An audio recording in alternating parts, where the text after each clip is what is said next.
हाँ जी सभी लोगों को नमस्कार। हाँ जी सभी लोगों को नमस्कार। एक बार फिर से स्वागत आप सभी लोगों का आपके अपने परिवार प्रेपकर में।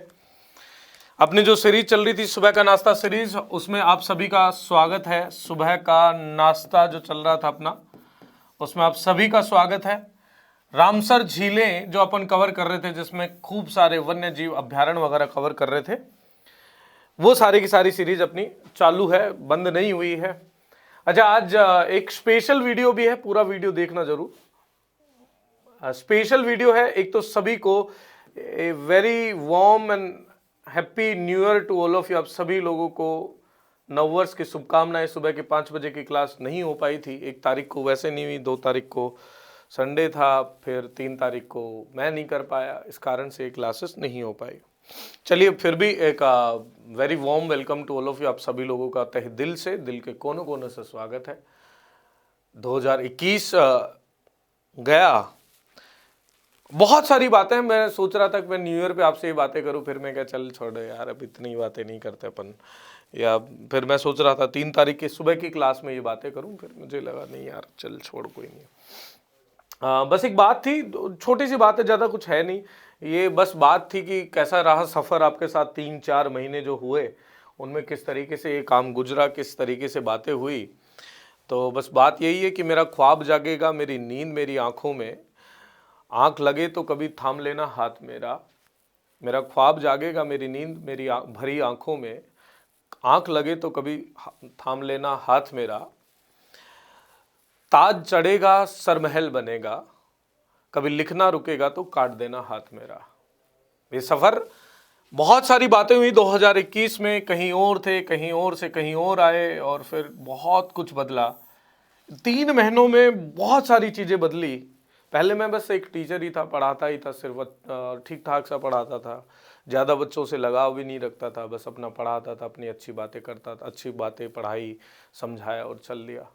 इन 3 महीनों में काफ़ी कुछ बदला है। कभी कभी बहुत जोश और जुनून में पढ़ाया है, कभी पागलों की तरह पढ़ाया है, कभी तुम्हें बहुत ज़्यादा चिड़चिड़ेपन में, गुस्से में तुम्हें डांटा भी है, फटकारा भी, और कई बार किसी बच्चे का फ़ोन आ जाए तो बड़े भाई की तरह उसे समझाया भी है जीवन के बहुत सारे पहलुओं के बारे में। तो इस तरीके का थोड़ा सा एक, ये 3-4 जो महीने हैं, ये मुझे नहीं लगता कि दोबारा कभी एक्सपीरियंस हो पाएंगे। 3 महीनों में आपने बहुत सारा प्यार दिया, इतने प्यार की उम्मीद भी नहीं थी, बस चल पड़े थे अलग कि एक कुछ अच्छा करना है, कुछ आप लोगों के लिए करना है। उम्मीद वही थी कि बस कुछ बदलना है इन चीज़ों में। जो बच्चा लगातार पढ़ता रहता है उसे कुछ दिखे, उम्मीद दिखाई दे, और वो पढ़ाई के साथ साथ अपने आप को सही बना पाए, अपने आप को साबित कर पाए बहुत सारी परीक्षाओं में, जीवन के बहुत सारे पहलुओं में। 3 महीने में बहुत सारा प्यार मिला, बहुत गालियाँ भी मिली। बहुत सारों ने कहा कि तुमने धोखा दे दिया, तुमने ये कर दिया। कल परसों एक बच्चा फ़ोन करके कह रहा है कि तुम्हें कैंसर हो जाएगा 1 साल के भीतर भीतर। ऐसी बहुत सारी खट्टी मीठी बातें रही। लेकिन इन 3 महीने ने, मुझे लगता है कि जो जवानी 21 साल की उम्र में जो जवान नहीं हो पाए थे, जो जिम्मेदारियां नहीं समझ पाए थे, या बहुत सारी बातें, इतने जिम्मेदार नहीं थे, वो सारी जिम्मेदारियां इन 3 महीनों में दी। काफ़ी समझदार बनाया। आप लोगों के एक एक मैसेज को देखना, उन मैसेजों पर दिमाग लगाना, दिमाग ख़राब कर लेना कि ये बच्चा ये कह रहा है, क्यों कह रहा है ऐसा, इसका क्या कर दिया हमने, ऐसी बहुत सारी बातें रही। लेकिन वही है कि बाद में जो साथ रहा वो साथ है। बहुत सारे बच्चे आज जुड़े हुए हैं, काफ़ी अच्छा लगता है उनके साथ मिलकर, उनको पढ़ा कर।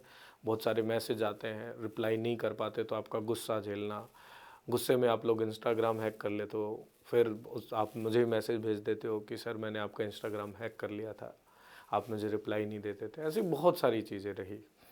तो छोटा साल नहीं रहा मेरे हिसाब से, तो मुझे लगता है मेरे जीवन का अभी तक 32, 33, 34 साल में सबसे बड़ा साल रहा। बहुत सारे बदलाव हुए, जीवन में बदलाव हुए। कभी बचपना, तो कभी बड़े भाई की तरह प्यार, कभी बड़े घर वालों की तरह प्यार, सारी बातें रही। और उसी बात के साथ इस बात को मैं कभी ऐसी बातें करता नहीं, बड़ा इंट्रोवर्ट टाइप का हूँ, लेकिन मैं चाहता था कि मैं आप लोगों से ऐसी बातें करूं, आप लोगों को ये चीज़ें समझाऊं कि आप लोगों की क्या अहमियत है हमारे लिए। हमारे लिए आप वो बच्चे नहीं हो जिनको हम कोई कोर्स चिपका देंगे या पैसे कमा लेंगे। ये एक बहुत अच्छी चीज़ की, बहुत कुछ सोचकर एक चीज़ नींव रखी गई है, जो बहुत सारी मैं कहूँगा अच्छी बातें भी थी, बुरी बातें भी चल रही थी, उन सब पे कि एक अपनी तरीके से अपने तरीके का एक बनाते हैं जिसमें हम खुल के पढ़ाएं, आपको खुल के समझा पाएँ, जीवन के पहलुओं के बारे में बात कर पाएँ, आपकी तकलीफ़ों से रूबरू हो पाएँ और आपकी सफलता में आपका साथ बटाएं। आप वो सारी चीज़ों से इसका नाता रहा है।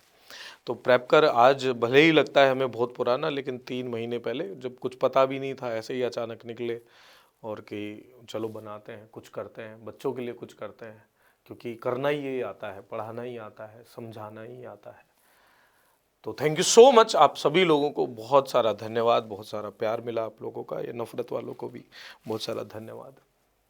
ठीक है, और अब लास्ट बात जो बताने वाला हूँ, मैं रुक तो गया हूँ लेकिन मैं रुक नहीं सकता, मैं रुक गया हूँ लेकिन मैं रुक नहीं सकता, मैं चलता रहूँगा, नियत साफ है तो मंजिल बहुत आसान है। इसी उम्मीद के साथ आज नए वर्ष की सुबह जो बेसिकली आपके सुबह की नाश्ता सीरीज है उसकी शुरुआत करते हैं। चलिए चालू करते हैं क्लास को, बहुत हो गई बातें, आ जाइए सर। हम पढ़ रहे थे रामसर झीलें, अभी तक हमने लगभग 7 रामसर झीलें कर ली हैं। 7वीं जो झील आ जाती है हमारी, वो आ जाती है 7वीं जो झील आ जाती है वो आ जाती है दीपोर झील, दीपोर बील झील, दीपोर नाम से पता चल गया होगा, नॉर्थ ईस्ट में होगा, ये आसाम में स्थित है।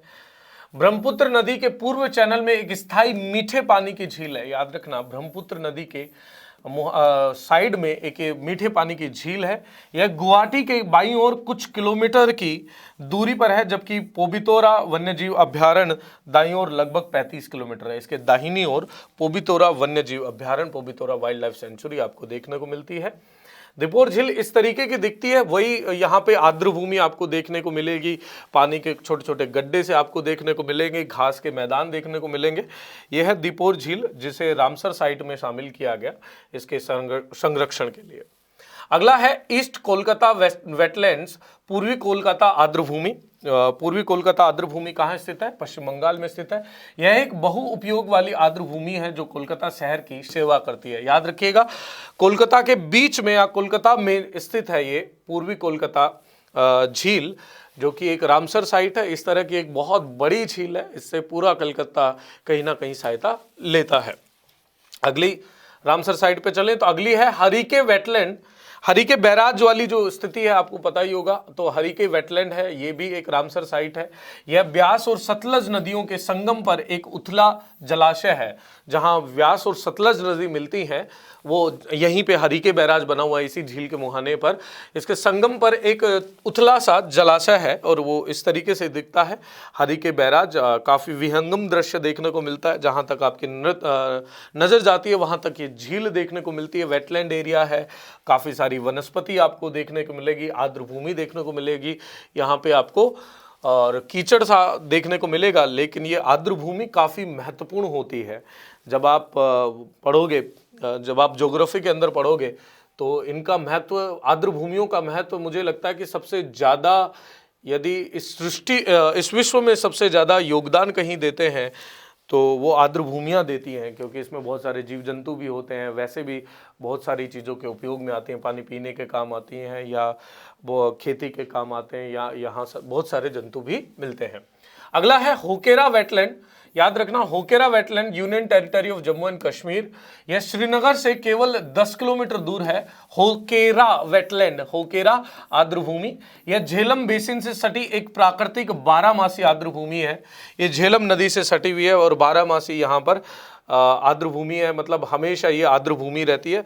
और इस तरीके से पानी पर ये वाइट वाइट जैसी ये पीली पीली काई यहाँ पर देखने को मिलती है।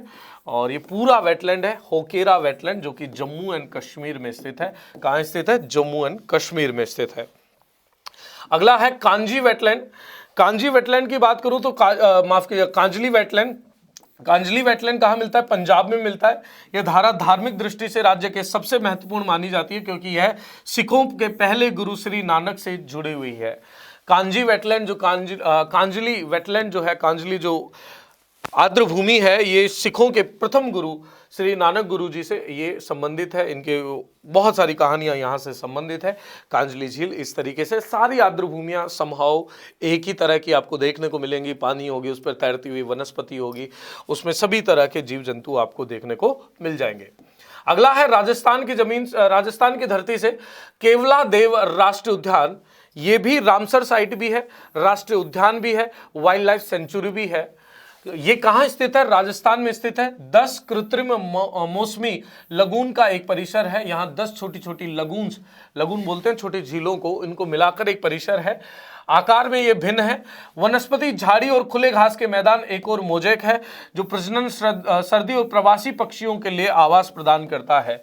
ये प्रवासी पक्षियों के लिए केवलादेव राष्ट्रीय उद्यान, घना राष्ट्रीय उद्यान के पास ये केवलादेव, ये फेमस है सर्दियों में प्रवासी पक्षियों के लिए। यहाँ पर बहुत सारे सर्दियों में बहुत सारे फेमस पक्षी भी यहाँ पर देखने को मिलते हैं। और घास के आकार आक्रामक वृद्धि में ने साइट के बड़े क्षेत्रों में पारिस्थितिक चरित्र को बदल दिया है। कुछ जल पक्षी प्रजातियां, विशेष रूप से साइबेरियन क्रेन के लिए इसकी उपयुक्तता को कम कर दिया है। ये पहले यदि केवलादेव नेशनल पार्क की बात करूं, केवलादेव राष्ट्रीय उद्यान की बात करूं, तो ये साइबेरियन क्रेन, ये क्या है आपका? Siberian crane. ये साइबेरिया से आते हैं। ये सर्दियों में भारत में देखने को मिलते हैं। साइबेरिया क्रेन के लिए एकमात्र स्थली मानी जाती थी। और पक्षियों के जो अभिलाषी होते हैं, जो पक्षियों के जो जिनको पक्षियों का आकर्षण अच्छा लगता है, उनके लिए ये स्वर्ग भी कहा जाता था। और अभी लेकिन साइबेरियन क्रेन की लगातार कमी देखने को मिल रही है, क्योंकि यहाँ पे घास बड़ी तेजी से बढ़ती जा रही है। सरकार द्वारा बहुत सारे कदम उठाए जा रहे हैं इसके मेंटेनेंस के लिए। अगला है अपना केशोपुर मियानी कम्युनिटी रिजर्व। केशोपुर कहां स्थित है? पंजाब में स्थित है। केशोपुर मियानी कम्युनिटी रिजर्व जो पंजाब में स्थित है। साइट समुदाय प्रबंधित है। आर्द्र भूमि के बुद्धिमान उपयोग के लिए एक उदाहरण है, जो लोगों के लिए भोजन प्रदान करती है और स्थानीय जैव विविधता का भी समर्थन करती है। आर्द्र भूमियों को मैंने इसीलिए बताया कि एनवायरमेंट एंड इकोलॉजी जब आप पढ़ोगे तो आर्द्र भूमि को सबसे ज्यादा योगदान देने वाली भूमि बताओगे, क्योंकि ये लोगों के भोजन के अलावा, लोगों के खाद्य के अलावा जैव विविधता के लिए भी सुगम होती है। जैव विविधता बहुत अच्छे से पनपती है इनमें, इसीलिए ये रामसर साइटें विकसित की गई हैं। अगला है कोलेरू लेक। कोलेरू लेक आपको पता है, कोलेरू झील भी है, वही वेटलैंड है। ये आंध्र प्रदेश में स्थित है। गोदावरी और कृष्णा नदी की घाटियों के बीच स्थित एक प्राकृतिक यूट्रोफिक झील ये देखने को मिलती है। यह पहले एक लगून था, लेकिन अब यह कई किलोमीटर अंतर्देशीय है, जो उभरने और डेल्टा के गठन की तटरेखा के कारण बन गया है कोलेरू झील। ये पहले क्या था? एक लगून ए वाला एरिया था। इस तरीके से ये कोलेरू झील आपको देखने को मिलती है। याद रखना, कोलेरू झील कहाँ स्थित है? आंध्र प्रदेश में स्थित है। और ये किस किस के बीच में? कृष्णा एवं गोदावरी। आंध्र प्रदेश है तो दो नदियां आपको देखने को मिलेंगी, कृष्णा और गोदावरी की घाटियों के बीच में आपको देखने को एक प्राकृतिक सी झील मिल जाती है, जिसे कहते हैं कोलेरू झील। अगला है लोकटक लेक। इसी पर भारत का एकमात्र तैरता हुआ राष्ट्रीय उद्यान भी है। लोकटक झील आपको पता है कहां स्थित है? मणिपुर में स्थित है। ये भी रामसर साइट है। लोकटक झील देश के उत्तर पूर्वी प्रदेश में मीठे पानी की सबसे बड़ी झील है। याद रखना, नॉर्थ ईस्ट की मीठे पानी की सबसे बड़ी झील है। केबुल लामुजाओ जो दुनिया का एकमात्र तैरता हुआ राष्ट्रीय उद्यान है, जो इसके ऊपर तैरता है। केबुल लामुजाओ दुनिया का, विश्व का एकमात्र तैरता हुआ राष्ट्रीय उद्यान है। यहाँ पर इस तरीके की जैव विविधता आपको देखने को मिलती है। वनस्पति यहाँ इस तरीके के देखने को मिलती है, इस तरीके से गोल गोल। इसमें क्या हुआ है? पानी के अंदर गाद है जो मिट्टी है, और वनस्पति है। मिट्टी और वनस्पति के इकट्ठा हो जाने के कारण ये बन जाती है एक ऐसे तैरती हुई भूमि सी बन जाती है, जिसे कहते हैं फुमदी। क्या कहते हैं? इसे फुमदी कहते हैं, फुमदी कहते हैं। और इसी फुमदी पर यहाँ पर एक बारहसिंगा भी मिलता है। ठीक है, यहाँ पे केबुल लामुजाओ में आपको स्टैग भी मिलता है, स्टैग भी देखने को मिलता है। बाकी सारी वनस्पतियां भी, यहाँ पे जैव विविधता भी है, बहुत सारे जीव जंतु भी है। ये सारी देखने को मिलती है। फुमदी है और वनस्पति और गाद के कारण बनती है। कैबुल लामुजाओ है, लोकटक झील में ये स्थित है। ये विशेष प्रकार की वनस्पति केवल विश्व में यही देखने को मिलती है। अगला है नाल सरोवर बर्ड सेंचुरी, नाल सरोवर पक्षी अभ्यारण्य, जो कि नाल सरोवर टाइगर रिजर्व भी है, गुजरात में भी स्थित है। इसके बारे में हमने शायद चर्चा करी थी। एक प्राकृतिक मीठे पानी की झील है, एक राहत समुद्र, जो गुजरात की सबसे बड़ी प्राकृतिक आर्द्रभूमि है। आर्द्रभूमि लुप्त प्राय भारतीय जंगली गधा यहां पर देखने को मिलता है। लुप्त प्राय जंगली गधा वाइल्ड बफेलो यहां पर आपको देखने को मिलता है। ये आपका बेसिकली क्रिटिकली एंडेंजर्ड है, मेरे हिसाब से एंडेंजर्ड है। नाल सरोवर बर्ड लाइफ सेंचुरी, और ये पक्षियों के प्रेमियों के लिए भी जाना जाता है, नाल सरोवर बर्ड वाइल्ड लाइफ सेंचुरी, और ये टाइगर रिजर्व भी है और इसीलिए ये जाना जाता है। अगला है नंदुर मधमेश्वर, नंदू मधमेश्वर, ये भी नंदुर मधमेश्वरी, ये भी आपकी एक आर्द्रभूमि है जो महाराष्ट्र में देखने को मिलती है। गोदावरी और कदवा नदियों के संगम पर नंदुर मधमेश्वर वीयर के निर्माण ने एक संपन्न आर्द्रभूमि बनाने में मदद करी। बेसिकली गोदावरी और कदवा नदी के संगम पर यह देखने को मिलती है। कहाँ ये? महाराष्ट्र में स्थित है। नांदुरम अभ्यारण्य, वन्य जीव अभ्यारण्य भी है, नासिक में है, और ये कहाँ स्थित है? महाराष्ट्र में स्थित है। आज की क्लास को इतना ही रखते हैं। सुबह का नाश्ता थोड़ा सा हल्का होना चाहिए, आज थोड़ा सा लंबा हो गया, कोई बात नहीं। आगे से और भी चीज़ों का ध्यान रखेंगे और बेहतर चीज़ों को करते रहेंगे। और एक दृढ़ संकल्प ले लीजिए, नया साल है और आप एक नई मोटिवेशन के साथ बैठिए। जो हुआ जो हो गया, कोई बात नहीं, बस वही है कि रुकना नहीं है, चलते रहना अपने को। इस उम्मीद के साथ आपसे लेता हूँ अलविदा, मिलता हूँ आपको अगली क्लास में कल सुबह इसी समय 5 बजे। 6 बजे आपके करंट अफेयर्स की क्लास होती है, उसे देखना ना भूलेगा। उसके बाद हिंदी की होती है, ज्योग्राफी की होती है, बाकी तमाम क्लासेस आपको मिलती रहती है। मिलिएगा अगली क्लास में, तब तक के लिए ध्यान रखना, ख्याल रखना। क्लास कैसी लगती है आपको जरूर कमेंट सेक्शन में लिख के बताना। लाइक नहीं करा है तो लाइक करिएगा, चैनल को सब्सक्राइब नहीं करा है तो सब्सक्राइब भी जरूर कीजिएगा। धन्यवाद, जय हिंद, बाय बाय।